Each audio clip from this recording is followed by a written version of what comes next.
Muitas pessoas estão de modo errôneo acreditando que por conta da interferência do Bolsonaro na presidência da Petrobras, agora o mercado vai romper com o presidente da República. E eu lamento dizer isso para vocês, mas o mercado não vai romper com o Bolsonaro.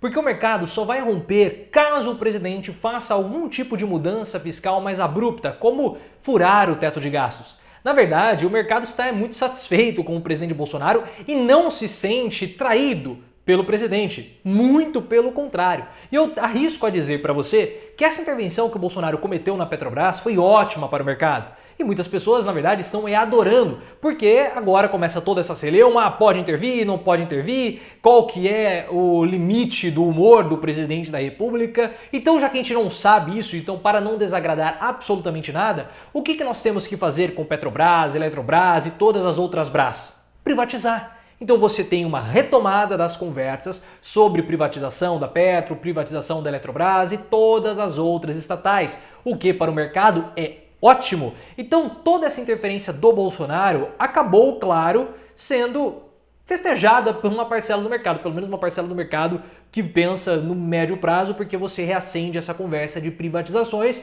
que estavam até certo ponto paradas no governo Bolsonaro. Agora, se a batata do Bolsonaro não está assando, a do Paulo Guedes, essa sim, com o mercado já se esgotou.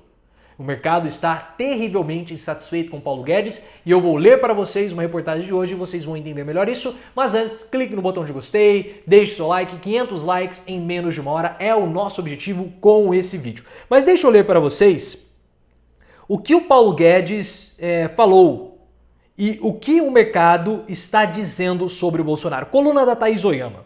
O melhor meme que circulou ontem na internet mostrava Bolsonaro tirando uma máscara do rosto. Por baixo dela, o que surgia era o rosto de Jair Bolsonaro.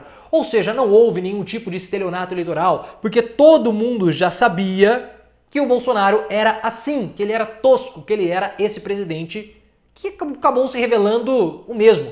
Algumas pessoas, mais sabe-se lá por quê, podemos dizer ignorantes, mas não ignorantes no sentido depreciativo, mas ignorantes no sentido de não ter o conhecimento, fantasiaram um Bolsonaro diferente. Eu estou falando Nando Moura, essas pessoas aí, que era só olhar para o histórico do Bolsonaro que a gente percebia que ele não era liberal, não era absolutamente nada. Mas eles embarcaram nessa do Bolsonaro e agora se sentiram frustrados. Mas o mercado sabia muito bem quem era Bolsonaro e eu vou trazer aqui para vocês um relato de um peso pesado, nas palavras da Thaís Oyama, de um peso pesado da Faria Lima, o quadrilátero paulistano que abriga gigantes empresariais como o Bradesco, o JP Morgan, o Google e o Facebook. Aspas, Bolsonaro não cometeu estelionato, sempre foi o que é, só não via quem não queria, quem mais nos traiu foi o Paulo Guedes, a batata de Guedes está assando.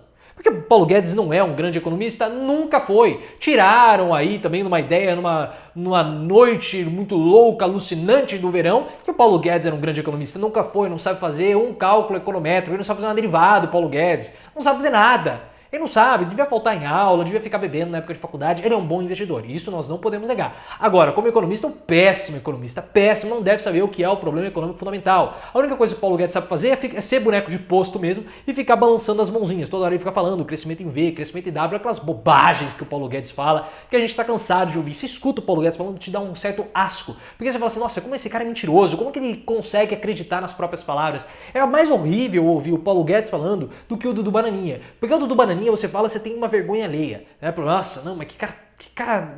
Mas o Paulo Guedes, você escuta ele e se fica revoltado porque ele de fato é um ignorante. Olhem só, para esse empresário, o episódio da intervenção da Petrobras, de Bolsonaro na Petrobras, apenas deixou clara a incapacidade do ministro de controlar os ímpetos anti-economia de mercado e estatizantes do presidente. Ou seja, o Paulo Guedes é um incapaz. E o pior de tudo é que o mercado não quer mais o Paulo Guedes lá. E essa reportagem da Thaís Oyama, com esse depoimento desse figurão lá do nosso Wall Street paulistano, ou Wall Street paulista, mostrou. O Paulo Guedes ele só está lá porque o mercado acha, porque ele vende essa imagem de que sem ele, o Bolsonaro aí sim ele vai ter rompantes super populistas, vai furar teto de gastos e afins. Então o Paulo Guedes ele é a última barreira, o último dos moicanos, o William Wallace, só que sem coragem, para evitar que Bolsonaro tenha medidas mais populistas, como o Mel Gibson naquele filme Coração Valente. Só que o Paulo Guedes de valente ele não tem absolutamente nada, ele é um tosco. E aí continua, para esse empresário, o episódio enfim. A cotação de Guedes há muito já andava em baixa, desde o final de 2019.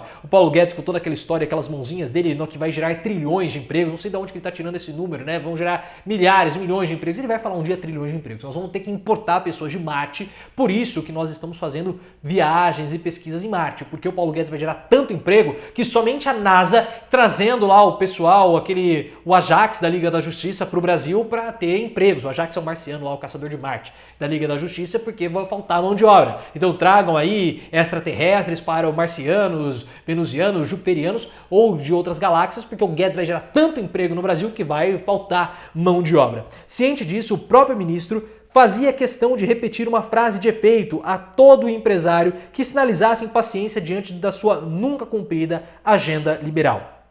Aspas para o Paulo Guedes, eu vou interpretá-lo porque o Paulo Guedes ele fala assim com a mãozinha. Eu não posso conseguir fazer o que vocês querem, mas eu sou a garantia de que não haverá alguém que fará o que vocês não querem.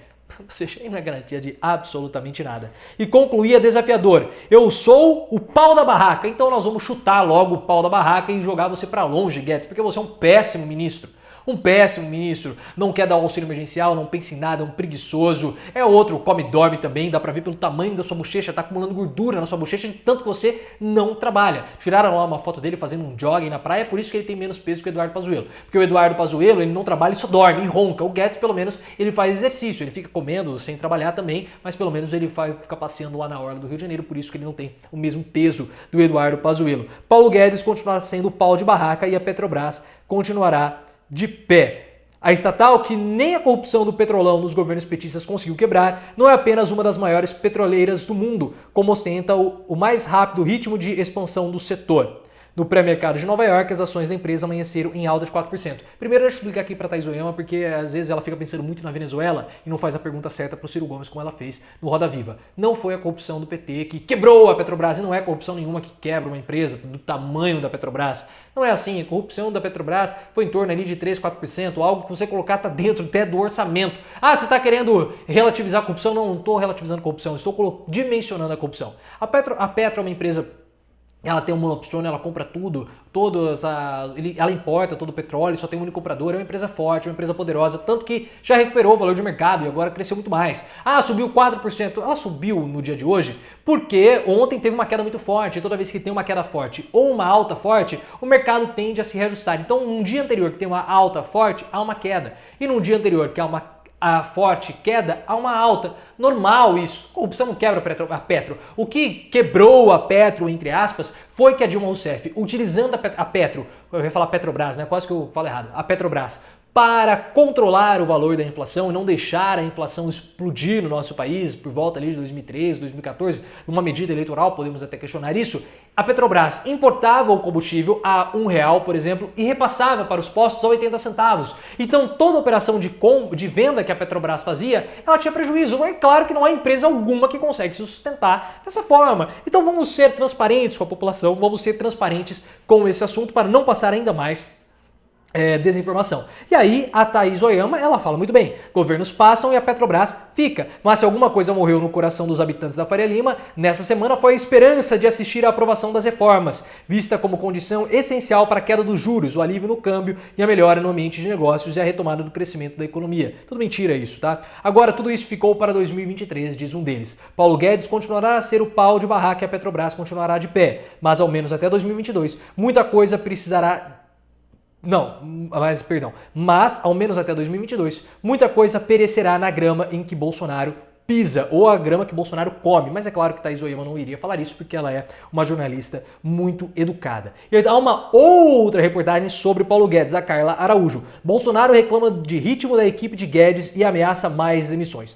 Em 2020, o Bolsonaro já havia dado um deadline no Paulo Guedes. Eu quero que você me apresente um crescimento econômico até julho, até o meio do ano. Só que veio a pandemia e jogou tudo por água abaixo. Porque o crescimento do PIB de 2019 foi pior do que de 2018 e 2017. Ou seja, Guedes fala muito e não faz absolutamente nada. No Palácio do Planalto começou a circular com uma possível baixa na equipe de Guedes o nome do secretário especial da Fazenda, Valderi Rodrigues.